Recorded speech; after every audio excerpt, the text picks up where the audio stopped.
नमस्कार, मेरा नाम है अमिताभ और दृष्टि आईएएस के इनडेप्थ श्रृंखला में एक बार फिर से आपका स्वागत है। अर्थव्यवस्था अर्थव्यवस्था समृद्धि का मूल स्रोत है, जो समाज को सशक्त तो बनाती ही है, साथ ही सुरक्षित स्थिर समाज की ओर पहुंचने का एक सशक्त माध्यम भी है, जिससे जहां एक ओर समृद्धि आती है, वहीं दूसरी ओर सामरिक न्याय और सामाजिक समरसता की स्थापना भी होती है। अर्थव्यवस्था की विकास की यात्रा में अर्थशास्त्रियों के द्वारा नए नए शब्द गढ़े जाते हैं। इन्हीं में एक हाल ही में एक नया शब्द खासा चर्चा में आया है, तो आइए देखते हैं कौन सा है वो शब्द जिसकी चर्चा है। उसकी ऐतिहासिकता को देखते हुए वर्तमान में उससे जुड़े कुछ पहलुओं का अध्ययन करने के साथ उसकी प्रासंगिकता पर भी चर्चा होगी। तो आइए देखते हैं आज के संदर्भ को, हिंदुत्व बनाम Hindu growth rate. Hindu growth rate जहां एक पुरानी शब्दावली है, वहीं एक नया शब्द खासा चर्चा में है, हिंदुत्व ग्रोथ रेट। अब आइए देखते हैं। प्रथम दृष्टया तो आपको यही लग रहा होगा कि ये किसी धर्म से संबंधित है, लेकिन क्या है इसकी सच्चाई, कैसे हमारे परीक्षा के दृष्टिकोण से महत्वपूर्ण है, इसको हम इन बिंदुओं के अंतर्गत कवर करेंगे। तो खबर क्या है, सबसे पहले हम ये देखेंगे, फिर ये चर्चा में क्यों है उसको समझने के बाद हम जीडीपी को सबसे पहले समझेंगे कि वास्तव में जीडीपी जिस ग्रोथ रेट की बात हो रही है, वास्तव में वो अवधारणा क्या है। फिर क्या है हिंदू ग्रोथ रेट, उसको भी देखेंगे, जिस पर यह फिर से चर्चा हिंदुत्व ग्रोथ रेट तक पहुंची है। फिर हिंदुत्व विकास दर को भी समझेंगे और अंत में अभ्यास प्रश्न के माध्यम से हम अपने इस संदर्भ को पुख्ता करने की पूरी कोशिश करेंगे और साथ में बता दें कि जीएस प्रश्न पत्र 3 के लिहाज से आपके लिए ये संदर्भ महत्वपूर्ण है। बात अगर खबर की करें तो खबर है इंडियन एक्सप्रेस की, उसके एक्सप्लेन्ड सेक्शन से है, explain speaking what is Hindutva rate of GDP growth, how it compares with Hindu rate. तो इसी खबर के आलोक में चर्चा होगी। सबसे पहले ये देखते हैं कि यह चर्चा में क्यों है। तो चर्चा में इसलिए है कि हाल ही में ऊपरी सदन अर्थात राज्यसभा में, आपको पता है 2 सदन होते हैं, लोकसभा और राज्यसभा, तो ऊपरी सदन अर्थात राज्यसभा में भारतीय अर्थव्यवस्था के ऊपर एक अल्पकालिक चर्चा हो रही थी और उसी चर्चा के क्रम में यह कहा गया कि जो हिंदू ग्रोथ रेट इस्तेमाल किया जाता है, उस पर वर्तमान सरकार के एक प्रतिनिधि, एक सांसद, एक प्रवक्ता के द्वारा आपत्ति भी दर्ज की गई, क्योंकि वो कहा गया कि हिंदू विकास दर शब्द को हम नकार रहे हैं। इसलिए नकार रहे हैं क्योंकि यह हिंदू धर्म को मध्यम आर्थिक प्रदर्शन से जोड़ता है, क्योंकि हिंदू ग्रोथ रेट वास्तव में जिस टाइम के ग्रोथ रेट को इंगित करता है, वो एक मध्यम आर्थिक विकास को दर्शाता है। तो इसका विरोध करते हुए उन्होंने कहा कि संसदीय बहस के दौरान ही भाजपा के सांसद थे सुधांशु त्रिवेदी जी, उनके द्वारा यह कहा गया, यह इंगित किया गया कि जीडीपी विकास दर जो है उसके लिए मौजूदा परिस्थितियों को देखने की आवश्यकता है और मौजूदा परिस्थितियों में वो काफी बढ़ी हुई विकास दर को प्रदर्शित करती हैं। ऐसे में उन्होंने इसके लिए एक नया शब्द हिंदुत्व दर का इस्तेमाल किया, जिसकी वजह से ये नया शब्द तो चर्चा में आया ही, साथ ही जो हिंदू विकास दर एक पुरानी शब्दावली है वो फिर से सुर्खियों में है। तो इन दोनों अर्थव्यवस्था के टर्मिनोलॉजी को समझना आवश्यक है। तो इस चर्चा के इर्द गिर्द सबसे पहले हम इसको शुरू करें, आपको इस अवधारणा को समझना आवश्यक है कि वास्तव में जीडीपी क्या होती है। तो अगर जीडीपी की बात करें तो जीडीपी का मतलब ही होता है कि एक निश्चित समय हो और उस निश्चित समय में किसी भी देश के भीतर, वो समय कुछ भी हो सकता है, वो 1 महीना हो सकता है, 3 महीना हो सकता है, 1 वर्ष हो सकता है, 6 महीना हो सकता है। तो निश्चित समय में किसी देश के भीतर अंतिम जो वस्तु होगी अर्थात गुड्स या सर्विस, वस्तु या सेवा जो भी उत्पादित होगी, उसके मूल्य को, उसकी वैल्यू को जब निकाला जाएगा, उसको हम जीडीपी अर्थात ग्रॉस डोमेस्टिक प्रोडक्ट के अंतर्गत रखेंगे। इसमें एक निश्चित समय में किसी भी देश के अंदर उत्पादित जो वस्तु और सेवाएं हैं, उसके मूल्य को निकाला जाता है और उसके लिए एक बेस अर्थात आधार वर्ष, एक बेंचमार्क तय किया जाता है। क्योंकि आपको पता है कि अलग अलग वर्षों में अलग अलग परिस्थितियों के हिसाब से कीमतें बढ़ सकती हैं, घट सकती हैं, इसलिए एक बेस प्राइस जब तक नहीं होगा तब तक कीमतों का सही आकलन नहीं किया जा सकता है।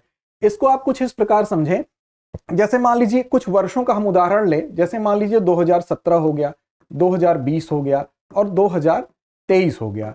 2017 में मान लीजिए हमने 5 रुपए की दर से कोई ऐसी सामग्री है जो 20 डिजिट में हमने उसका उत्पादन किया। 2020 की अगर बात करें तो 10 रुपए की दर से हमने 15 डिजिट का उत्पादन किया और 2023 में अगर बात कर लें तो 20 रुपए की दर से हमने 10 डिजिट का उत्पादन किया। तो अगर मार्केट प्राइस के लिहाज से देखा जाए तो उसमें जीडीपी क्या आएगा, क्या आंकड़ा प्रस्तुत करेगा। तो यहां पर ये देखें ये 100 हो गया, यहां पर ये देखें 150 हो गया और यहां पर ये देखें ये 200 हो गया।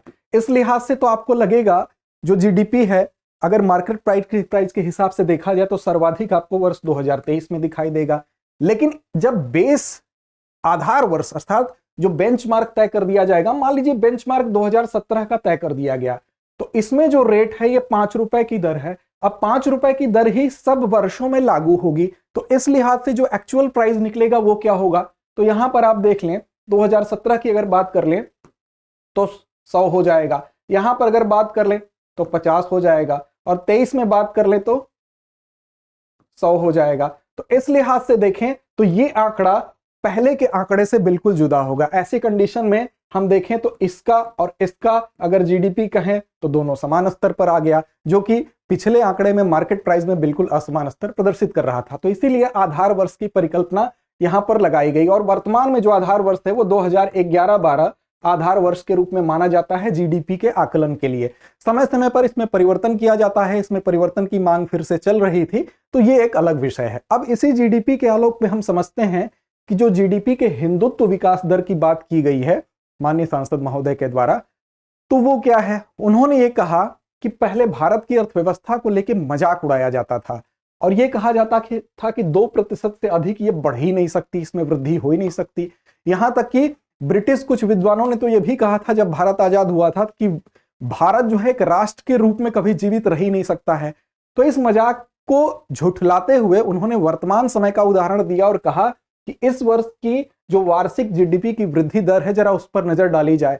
उस पर उन्होंने उसको संदर्भित करते हुए ये बात कही कि जब बाकी देशों से तुलना की जाती है, तो चाहे वो अमेरिका हो, यूके हो, यूरोपीय देश, जर्मनी, फ्रांस हो या जापान हो, इनसे तुलनात्मक रूप से अगर देखी जाए तो यहाँ की जीडीपी जो वृद्धि दर है वो काफी बेहतर है।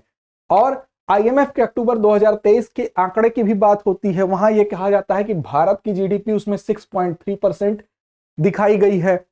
साथ ही जो विकसित देश हैं अगर उनसे कंपेयर किया जाए तो विकसित देश यहाँ काफी पीछे नजर आते हैं, 2% से भी कम, कुछ मामलों में तो 1% से भी कम विकास दर को दर्शाते हैं। ऐसी कंडीशन में उनके द्वारा इंगित करते हुए यह कहा गया है कि भारत जबकि वर्तमान सिचुएशन में अगर देखें तो 2021, 22, 23 और 23-24 अगर इन तीनों वर्षों का औसत निकाला जाए जीडीपी विकास दर का, तो वह 7.8% तक जाता है। और इस औसत वृद्धि की ओर इंगित करते हुए इसके लिए उन्होंने हिंदुत्व विकास दर शब्दावली का इस्तेमाल किया और यह कहा कि हिंदू विकास दर के नाम पर जो मध्यम आर्थिक व्यवस्था से जिस शब्द को जोड़ा जा रहा है वो हमारे लिए अपमानजनक है, और इसको इन्होंने हिंदुत्व विकास दर के साथ जोड़ के बढ़ी हुई जीडीपी वृद्धि को दर्शाने का प्रयास किया है। अब ये तो वर्तमान की बात हो गई। अब हम समझते हैं कि जो हिंदू रेट ऑफ ग्रोथ शब्द अर्थव्यवस्था में जो इस्तेमाल अब तक किया जाता है वो क्या है। तो वास्तव में पहले इसकी पृष्ठभूमि को हम समझ लेते हैं। साल 1947 में भारत आजाद हुआ, और आपको पता है कि उससे पहले हम औपनिवेशिक दास्तां के अधीन थे, हम ब्रिटिशर्स के अधीन थे। और ऐसे समय में जब ब्रिटिश गवर्नमेंट हमारे ऊपर शासन कर रही थी तो ना तो हमारी औद्योगिक प्रगति हो रही थी, ना तो किसी प्रकार की हमारे यहाँ आर्थिक ऐसी गतिविधियां संचालित हो रही थी जिससे हमारा देश प्रगति कर सके। शोषण परक नीति थी, तो उसमें तो आर्थिक विकास की परिकल्पना करना ही बेईमानी होगी। उस समय क्या था, कमजोर आर्थिक स्थिति हमारी बनी हुई थी। ऐसी दशा में अगर देखें तो भारत की आजादी के बाद धीरे धीरे इस क्रम में हम एक एक कदम आगे बढ़ना शुरू होते हैं। अगर हम बात करें तो उस समय हमारी निर्भरता सबसे ज्यादा कृषि पर थी। अगर तात्कालिक समय में हमारे कृषि पर निर्भरता को अगर हम देखें तो उस समय जीडीपी में कृषि का जो प्रतिशत है वो 54% था। आज के संदर्भ में अगर देखें तो ये 20% से नीचे है, 15 से 20 के बीच में फ्लक्चुएट होता है। उस समय हमारी कृषि पर निर्भरता की अगर बात करें तो 60% हमारी कृषि पर निर्भरता थी। अब तो देखें आप, जैसे जैसे हमारा औद्योगिक विकास होता गया, हमारे यहाँ सेवा क्षेत्र बढ़ गया, कृषि पर निर्भरता कम होगी।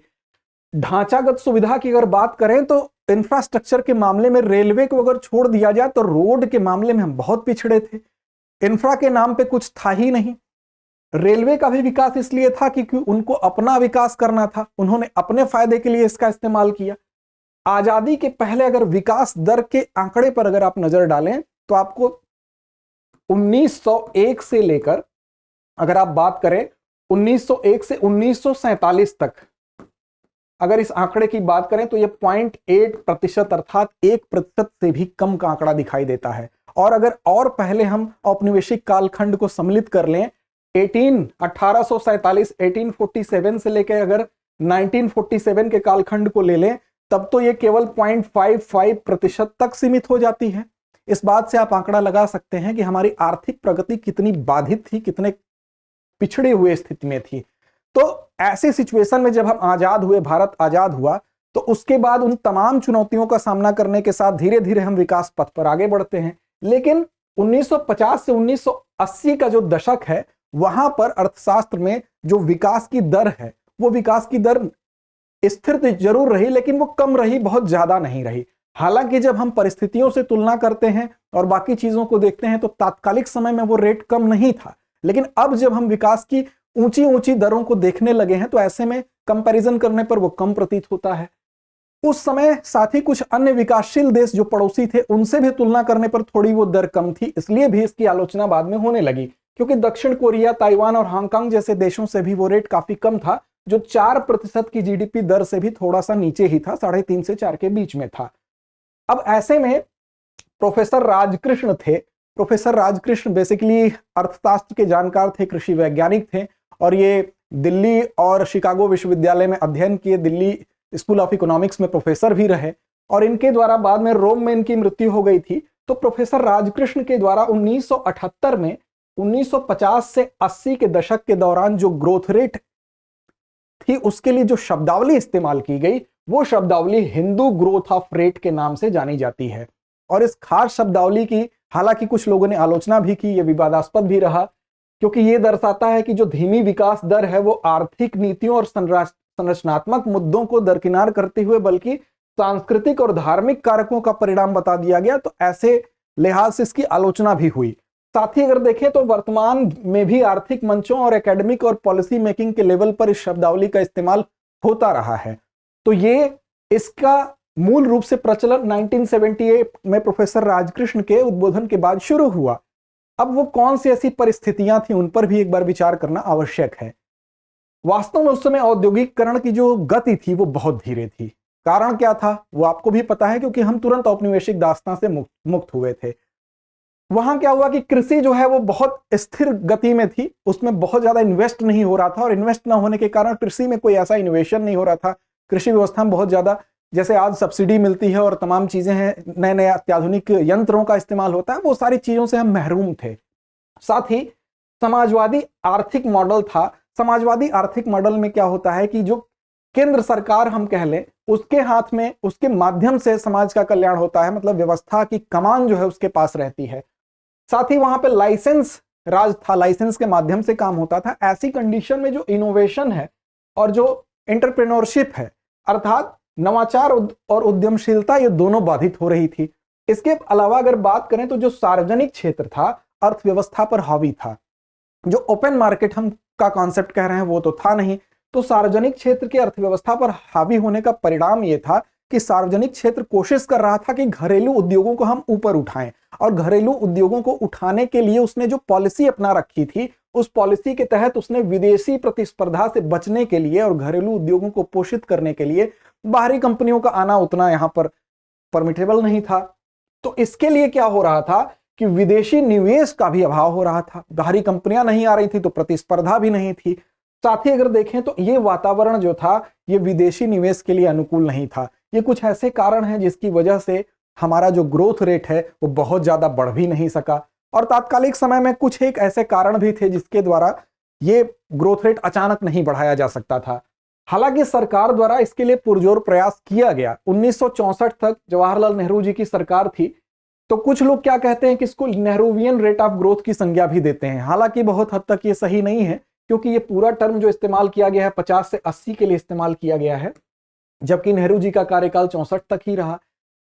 इस समय अगर और बढ़िया से आकलन करना है तो हमें एक बात पर और नजर डालना होगा कि जनसंख्या वृद्धि जो थी वो काफी उसकी दर बढ़ गई थी। क्योंकि अगर स्वतंत्रता से पहले की बात की जाए तो जनसंख्या वृद्धि की दर 1900 से 1946 तक अगर हम देखें तो ये 0.8% थी। अर्थात उतनी तीव्रता से जनसंख्या नहीं बढ़ रही थी, जनसंख्या का भार नहीं पड़ रहा था। लेकिन जब हम आजाद हुए तो नेहरू जी के कार्यकाल के दौरान जनसंख्या वृद्धि की जो रेट है, जो ग्रोथ रेट है, वो 2% बढ़ गई। अर्थात इसमें वृद्धि के कारण जनसंख्या का लोड भी हमारे ऊपर पड़ रहा है और आर्थिक संसाधनों की कमी हमारे पास थी ही। लेकिन ये दौर जो है, ये निम्न ग्रोथ रेट का दौर है, वो थमता है। कब थमता है? तो तो ये 1991 में जब आर्थिक सुधारों का दौर आता है, एलपीजी का दौर आता है, आपको पता है कि लिबरलाइजेशन, प्राइवेटाइजेशन और ग्लोबलाइजेशन अर्थात उदारीकरण, निजीकरण और वैश्वीकरण का जब दौर आता है, तो यहां पर नरसिम्हा राव जी की सरकार थी और इस समय उदारीकरण की जब शुरुआत हुई तो बाहर से निवेश आने लगा, बाहर से कंपनियां आने लगी और यहां पर आकर हिंदू विकास दर की जो धीमी गति है वो थमती है और यहां से फिर हम वैश्विक विकास दर में आगे कदम बढ़ाकर चलना शुरू करते हैं और 2003 से 2008 तक पे अगर आप नजर डालें तो औसतन 9% के आसपास हमारा ग्रोथ रेट जीडीपी का दिखाई देने लगता है। अब मौजूदा हालात में जिस ग्रोथ रेट को देखा जा रहा है उसमें थोड़ी सावधानी की भी आवश्यकता है। क्या सावधानी की आवश्यकता है? तो आप देखें 2020-21 में आपको पता है कि कोविड का समय था और वैश्विक इस संकट के दौर में पूरे विश्व की अर्थव्यवस्था धराशायी हो गई थी। ऐसे में भारत में भी अगर देखें तो 6% की गिरावट यहां पर देखने को मिली थी। इसी में अगर देखें तो इस निम्न आधार ने 2020-21 के जो निम्न आधार है अर्थात गिरावट ने, उसके बाद अगर विकास होगा तो उस विकास को बहुत बढ़ा चढ़ाकर दिखेगा। ऐसे में आगामी वर्षों में तेज जीडीपी विकास दर का एक भ्रम पैदा हुआ। तो इसके लिए जरूरी क्या है कि जो 2021-22 और उसके बाद लगातार 3 वर्षों में जो औसत वार्षिक जीडीपी वृद्धि दर जो दिखाई दे रही है 7.8 या 8% के करीब, या इस समय जो 9% दिखाई दे रही है, इसकी वास्तविकता को समझने के लिए हमें यह बात ध्यान देना होगा कि जो कोविड से पहले की तुलना में अगर एक्चुअल कंपैरिजन किया जाए तो केवल 3% की वृद्धि दिखाई देती है और इसमें हिंदुत्व दर की गणना करते समय हमें इस बात का जरूर ध्यान रखना चाहिए कि कोविड के दौरान जो संकुचन हुआ था अर्थव्यवस्था का, उसको जरूर ध्यान रखें और उसके आंकड़े को इग्नोर करके ना चलें, वरना कहीं ना कहीं हमें ये आंकड़े त्रुटिपूर्ण दिखाई देंगे। तो उम्मीद है आपको संदर्भ समझ में आया होगा। अंत में हम आते हैं आज के अभ्यास प्रश्न की तरफ। तो आज का अभ्यास प्रश्न, उम्मीद है आप सही जवाब देंगे और आपका सही जवाब हमारी ऊर्जा है, हमें बेहतर करने के लिए प्रेरित करता है। आज का प्रश्न है कि हिंदू ग्रोथ ऑफ रेट शब्द किस अर्थशास्त्री के द्वारा गढ़ा गया था? ऑप्शन है आपके प्रोफेसर रामकृष्ण, प्रोफेसर राजकृष्ण, अमर्त्य सेन या सुधांशु त्रिवेदी। उम्मीद है संदर्भ समझ आया होगा। लड़ते रहे, अपने लक्ष्य की ओर बढ़ते रहें। धन्यवाद।